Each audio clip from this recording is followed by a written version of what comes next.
The clock is ticking toward National Signing Day on November 8th, that day that has the potential to strengthen or even change the fortunes of college programs across the country.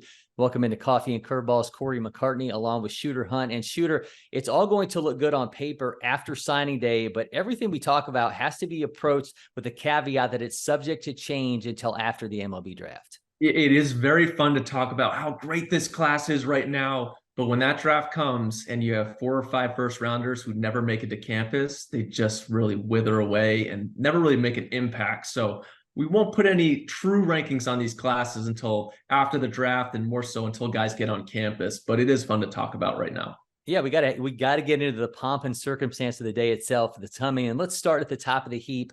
We're defending national champion LSU and Tennessee, a fellow SEC team that the Tigers ousted to reach the finals, have built up some impressive classes. Jay Johnson's group headlined by Ken Caminetti, Connor Griffin, and Derek Curiel, while Tony Vitello and the Volunteers counter with a haul that is heavy on arms with some Friday night starter potential, beginning with Tegan Coons out of Pennsylvania. Yeah, and the big thing with those two schools at the top, Tennessee, LSU, you're talking Jay Johnson, of course, at LSU, Tony Vitello at Tennessee, two of the best evaluators and recruiters from the head coaching standpoint.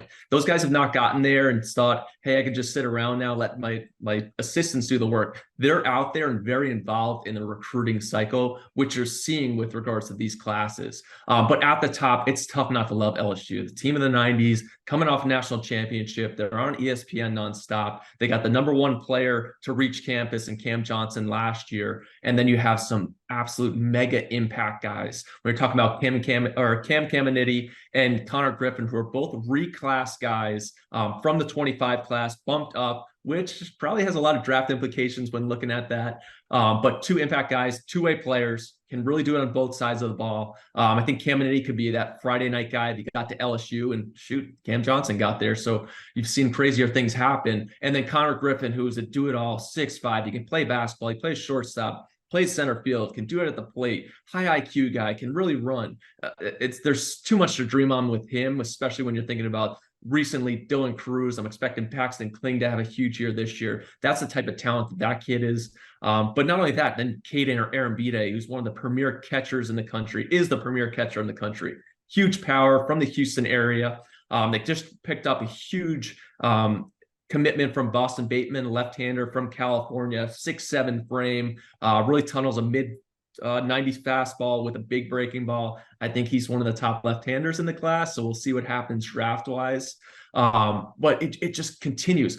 Not only the top frontline guys, but the depth of these classes for LSU and Tennessee are just crazy, Cory. You had 3 mega arms, William Schmidt, Landon Victorian, and Kason Evans, who are 3 right-handers, where you're looking at Friday, Saturday, Sunday. Very easy if those guys make the campus.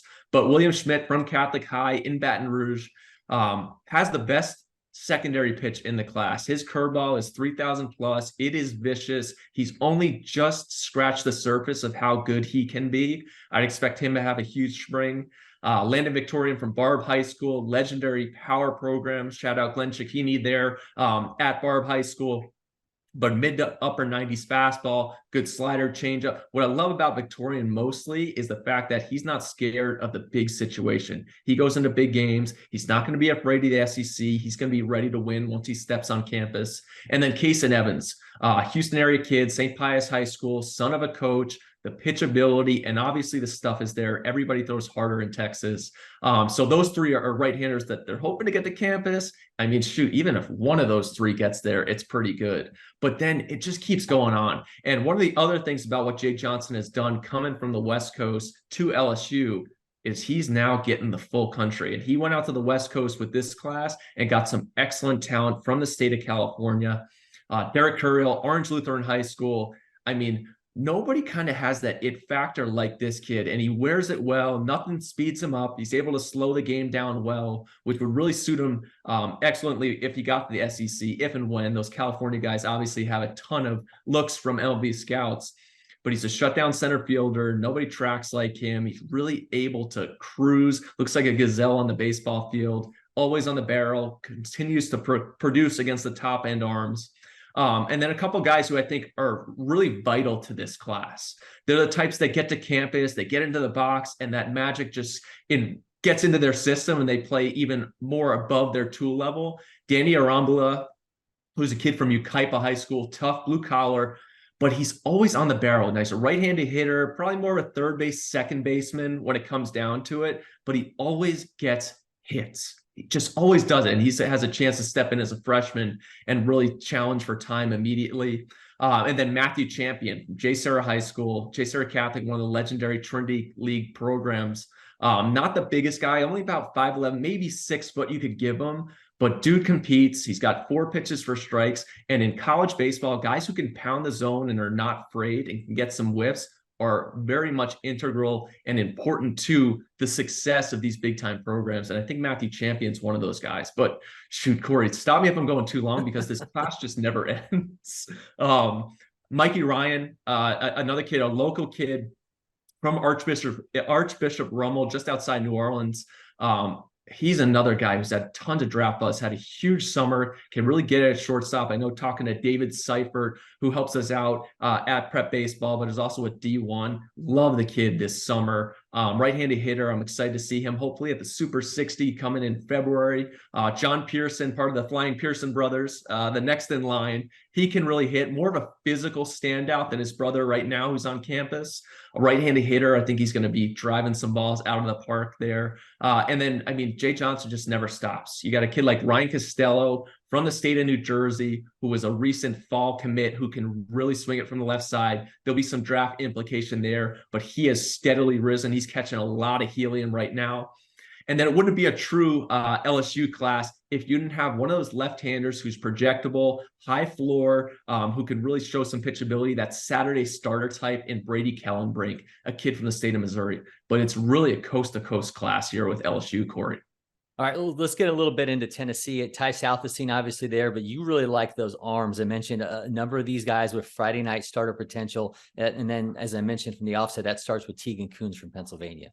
Yeah, and again, the class, the Tony Vitello's staff, Josh Elander and Frank Anderson on the pitching side have just done a great job. And really, Tony Vitello is one of the top, he might be the top evaluator of talent in the country. He was such a heralded recruiting coordinator before he headed over to Tennessee in his first head coaching experience. But obviously, Ty Salazine, who has that it factor, get this the SEC. I mean, all lights on him. He's going to have Kyle Peterson talking about him weekly. Ben McDonald doing this whole thing in the SEC. But those arms, Tegan Coons, it's as electric as it comes. It's a wiry, athletic 6'4" frame. Really gets down the mound well. From the state of Pennsylvania, 4 pitches for a strike, explosive fastball, low spin, kills the spin on the changeup, and it's a huge breaking ball. I think Brady Krenzel's a guy who, as a freshman, would step in and be ready to start right away. Nothing speeds him up. Really athletic kid. It's a low to mid 90s fastball. He's creeping up there. I think this spring he could explode even more. Huge riser in our recent rankings update. He continues to get better,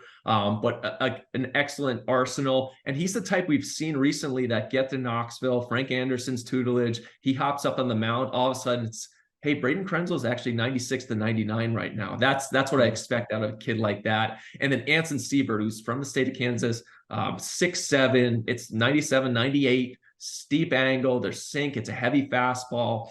He's another guy where we talked about with LSU, Friday, Saturday, Sunday. You're looking at those 3 guys saying Friday, Saturday, Sunday right here. But, Corey, they're not alone.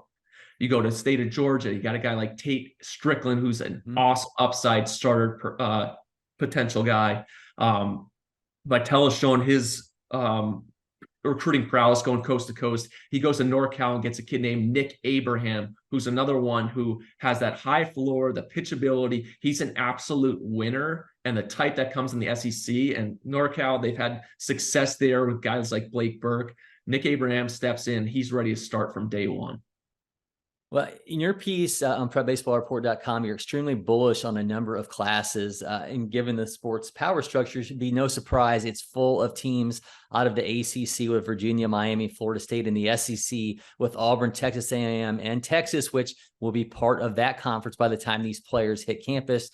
Shooter, let's begin with Virginia, which adds a group led by Caleb Bonham out of Michigan and right-hander Trey Gregory out from Colorado.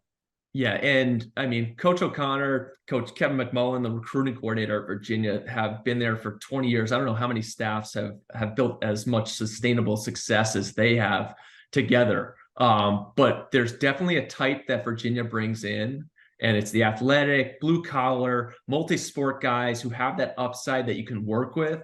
And when I was going through this class, it is not far off from LSU and Tennessee. Might not have quite as many in the quantity conversation, but they go head to head up top and they are not scared. And it's the type that you look at that get the grounds in Charlottesville and they make those huge jumps. I'm talking about guys like Jake Geloff and Kyle Teal, who are huge standouts and early round picks in 23. But Bonnemer at the top was a guy that, I mean, he just oozes that Virginia potential where Matt gets him on campus. He's a third baseman, second base, whatever it is, he's going to hit in that 2 or 3 hole. I actually think that the skill wise and the ceiling wise, he's above where Geloff was coming out of high school. So he has that type of superstar potential. Now, he may have had way too good of a summer, and it'll definitely have them nervous there in Charlottesville. He's the type of guy you want to build that program around. Trey Gregory Alford, Drew Dickinson gets a huge arm. I mean, Virginia gets great arms to get to campus. This is that frontline Friday night type that goes head to head with anybody at LSU, anybody in the SEC, anybody in the ACC. He has that type of upside and explosive fastball and swing and miss stuff that will really have the Who's looking at Omaha as they always are. But they're not alone. And what I don't want to say it stinks for these guys, but a lot of these kids had such great summers where Mac and the staff were locked in, identified the talent, they commit them. And they've made those jumps a little soon, like a kid like Will Kirk from Ramsey High School in the state of New Jersey, a left-hander who was a lot of the scouting community's favorite arm this summer. Pounds the zone, getting tons of swings and misses in the zone with the fastball. He's got a 3-pitch arsenal. I expect him to have a huge spring. Luke Dickerson, another Jersey kid. Mac just getting after it there in North Jersey. But Dickerson, multi-sport standout. He's just a winner. Blue-collar types, can play outfield, infield. I kind of attribute him back to a kid named Brandon Geyer, former big leaguer who was with UVA. Very similar to that kind of makeup, that toughness. Bryce Message, big 6'5" right-hander, mid-90s fastball. He looks the start of a starter, very similar to Kevin Jacksell, who's on campus right now with the Who's from a Jersey kid. I mean, and then you got a whole host of other guys who are just going to raise this class. Tomas Valinkis, left-hander, Corey, we got to see at the All-American game. He's another guy where you can just sit him right into that Saturday starting spot, and he is not going to be afraid as a freshman. It's a low 90s fastball right now. It's probably going to jump in the spring. 3 pitches for a strike, can bury it from the left side in on right-handed hitters. Aiden Harris, who has the biggest power that I saw, raw power, this past summer. It is impressive. He's a year young for the class, so we'll be interested to see what happens with him in the draft. And then a couple of guys who are probably sleepers that not many know about nationally, but we are locked in and big time fans of at PrepBaseball. James Nunnally, who does some catching. I think he ends up in the outfield, can really run. One of the sweeter left-handed strokes that I saw all summer. And then a kid named Isaac Vanderwood from the state of Indiana. Infielder, again, that I don't like to say gritty baseball player type, but he is. But the tools are also excellent, and he can really swing it from the left side. He's the type that goes onto campus and Mac works with. They fight off at bats. They turn into doubles machine, and then all of a sudden you're looking at a top 5 rounder in 3 years. But can't say enough about this Virginia class. Auburn is the top SEC team for you in this group, and they got a late commit in righty Connor Gatwood, Addison Klepp, shortstop out of California. Those guys really bolstered these signees. Yeah, and the recruiting never stops, and we'll talk about at the end just how important, especially recently, these later commits have been. We've talked about in the past the speeding up of the recruiting process. These 8th graders, 9th graders committing. Well, there's still a lot of important ones that come in their senior year, and you're looking at Connor Gatwood, who's from the state of Alabama, probably had one of the biggest summers of any arm. It's up to 98, 99 from the right side. It's not truly polished right now, which actually may have him have a higher upside in the pro community. But you get a guy like that on campus, you're envisioning another Friday night type in the making, especially when you talk about Butch Thompson, how well he's done with arms in his historic career. Addison Klepp, a California kid. Those guys just play against so much big time talent that they're ready to ball right away. It is not friendly as a freshman going into the SEC, but it makes it a little bit easier when you've played against other first and second rounders coming out of high school. Addison Kletch is a guy that I'll be locked in on this spring. I'm sure the scouting community will too. He had a great summer, huge fall, but they're not alone. They attack the in-state kids. Christian Chatterton, who another high floor guy who's polished arsenal. The pitch ability stands out, but oh yeah, he can get those swings and misses in the zone. He's going to flood it. He's going to be a guy I think Coach Thompson's going to really like when he gets on campus. Jackson Sanders is a left-hander. It's a funkier one-piece arm action, but it's a heavy fastball. I think his best days are ahead of him. I think a couple of small tweaks on the slider, and it's going to be a wipeout pitch for him, whether it's in professional baseball or on campus. I'm sure all those War Eagle fans are hoping it's on campus.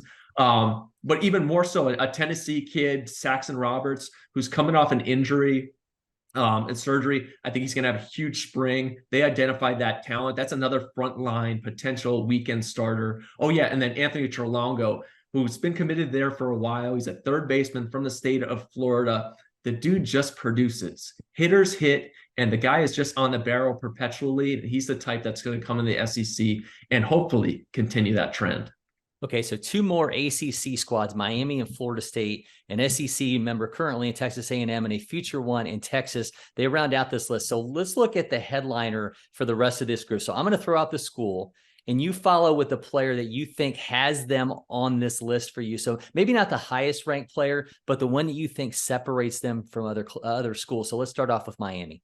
Well, Miami, you're talking about a private school. When you're talking, you have a kid like Shields and Johnny King. Those are frontline left-handed arms. Friday, Saturday, anybody in the country. Those are two that you need to get on campus from this class to really be what it is. Florida State. Ooh, Florida State is an arms monster with guys like Chase Mobley. But I will say Miles Bailey at the top, huge helium summer. It's about maybe 215 down the line in Tallahassee. Okay, it's further than that. But that right field porch is just screaming his name, and he hits the ball a mile. All right, turning it to Texas, and we start off in College Station with A&M. Wyatt Sanford. I think Wyatt Sanford this spring is going to just explode. We've loved him for 3 years. He keeps getting better. I think the area scouts are just hoping he does something so they can bring in their scouting supervisor and get him paid. But if he gets to campus, he's going to be a superstar in the SEC. And finally, Texas. Ironically, California kids. They got the number 1 player in the country, Bryce Rayner. Yep. They have the number 10 player in the country, Levi Sterling, from the state of California. They're actually rivals. The fact that they got Will Gasparino to campus, the number 5 player to make it to campus in 23, means you might actually have a chance at Bryce Rayner to get to campus, but we'll see. All right, moving on, your picks to click takes us to Bloomington, and shooter Coach Jeff Mercer has a crew of right-handed bats that every one of them screams premium hit tool. Yeah, and I love the Big Ten. So this is not a slight, but the fact that you can kind of go into the Big Ten, it's a little bit easier to let a player develop versus the SEC, where it's win now, we got to win every day. This guy right here, you look at these bats, and on the recruiting trail, most of the time, left-handed hitter, can he run? Left-handed hitter, can he run? Well, there are actually good right-handed hitters out there who aren't 6'4" runners. You know, he's a 6'8", 6'9" runner. But Cooper Malmasian is an Illinois kid, plays shortstop. He's big, physical, can really swing the bat. I think he's going to have a standout spring, but he's going to be a superstar in the Big Ten. Hogan Denny is the best hitter in the state of Indiana. He's going to continue to hit once he gets to campus. Grant Hollister, very similar to Denny profile-wise, from Missouri. Dude's just a professional hitter. Love the way he handles the bat. But I think the big one, when you're thinking of Indiana, the Kyle Schwarber types, Jake Hanley from the state of Ohio. He's a two-way guy, low to mid-90s on the bump, 6'4" frame, imposing left-handed bat. Those 4 are just lights out, big-time guys that any SEC program is going to be scared of in a regional. And then you have big arms like Brayton Thomas. I mean, that's what the state of Indiana does. They do jump shots and power arms. So Brayton Thomas hopping on the bump from the left side. It's a low slot. I think his velocity is going to continue to climb. He's got Friday night potential, but Griffin Tobias is probably the real one that these guys are going to want to get. Super athletic, confident kid, comes from an athletic family. He's a shortstop, but I really think his upside's on the bump. He's going to be mid to upper 90s by the time he's done in Bloomington. So I know you're also high on Clemson and Georgia Tech, which, by the way, is killing it, keeping kids from leaving the state of Georgia. But let's shift to the Big West in Santa Barbara, where it's headlined by a tooled-up 6'4" outfielder named Jack Haverkamp. Yeah, Jack Haverkamp, and we're talking about Andrew Checkett's squad there at UCSB, and everybody wants to go Power Five. Hey, the history in the Big West is nothing to cough at, and probably goes head to head and beyond a few of the Power Five programs. So don't sleep on the Big West, especially if you're on the East Coast. These guys are churning out first and second rounders yearly. They have been in Omaha a ton, even recently. So the Big West is baseball. But Santa Barbara has done a great job. Jack Haverkamp, who just oozes five-tool potential. The bat speed is eye-opening. The amount of messages I got this year after he came to our PBR Pro case at SC, and just the fact that this dude was turning that barrel with some authority, can play center field, can really run. He's going to have eyes on him. I think Anthony Scheffler is a kid from NorCal who's going to really hit. He's the type that we're not sure if he's ready for this, big high level. Okay, well, he's going to come to UCSB and he's going to scare you every time we play you, and he's probably going to end up beating you. So keep an eye on that. And then you got a kid like Rowan Kelly who's done nothing but hit. He's going to be pesky. He's going to drive every pitching coach nuts that they go against. I can't wait to see these guys. And obviously, the UCSB always turns out those arms, so I'd expect a lot of these arms to jump as well. Shooter, an interesting development in this year's process, and you mentioned it earlier, was the late commits from big name players. Noah Franco, who we had at the Prep Baseball All-American game in September, he didn't make his commitment to TCU until October. You've still got JD Dix, Wisconsin's #1 player, uncommitted. At the time of this recording, I mean, there are a number of players in Prep Baseball's top 500 that are still out there. What do you make of this trend? So a lot of it has to do with, there's fluctuation in the coaching staffs. Guys are moving around a bit. And even right now, the conferences are really changing. So that's had a huge impact on this as well. But the fact that a lot of the early commitments, some have changed where they're going. But when it comes down to it, these guys are still vitally important. I think back to a huge member of the 2021 Mississippi State College World Series team that won the national championship, Will Bednar, first rounder, who was not committed to Mississippi State until he was in his senior year. But that guy was a huge impact. And yes, the freshman in high school commits is good, and their sophomores are good. Kind of think that post-sophomore year is kind of the sweet spot for most of these programs with building their recruiting classes, and even more so now with the change in the rules. But the talent that was this year, and especially you talk about Noah Franco committing to TCU, he could have a huge impact if he made it to campus. So let's kind of take that 30,000-foot view. What should we be watching for over the coming months after we see pens hit paper next week? Once those pens hit paper, there'll be a lot of gear going around. It'll be the holiday season. There'll be gift wraps and a lot of hoodies and apparel. But then the Super 60 is going to hit to kick off the draft cycle. And next year, I can't wait to get to Chicago to see where all the off-season advancements have been made from these players. But then you go into the spring. Who's going to create that helium? Who's going to grab that buzz? What is the signability going to look like for these guys? Because a lot of these classes are impendent on especially those frontline guys. Look for the arms. Who are the arms that are taking the jumps? And who are the guys who create the most helium throughout the spring? All right, it's all turning into a waiting game, but I think there's no question. The rich got richer as defending champion LSU just keeps adding dudes. Until next time, he is Shooter Hunt. I'm Cory McCartney, and we'll see you at the Diamond.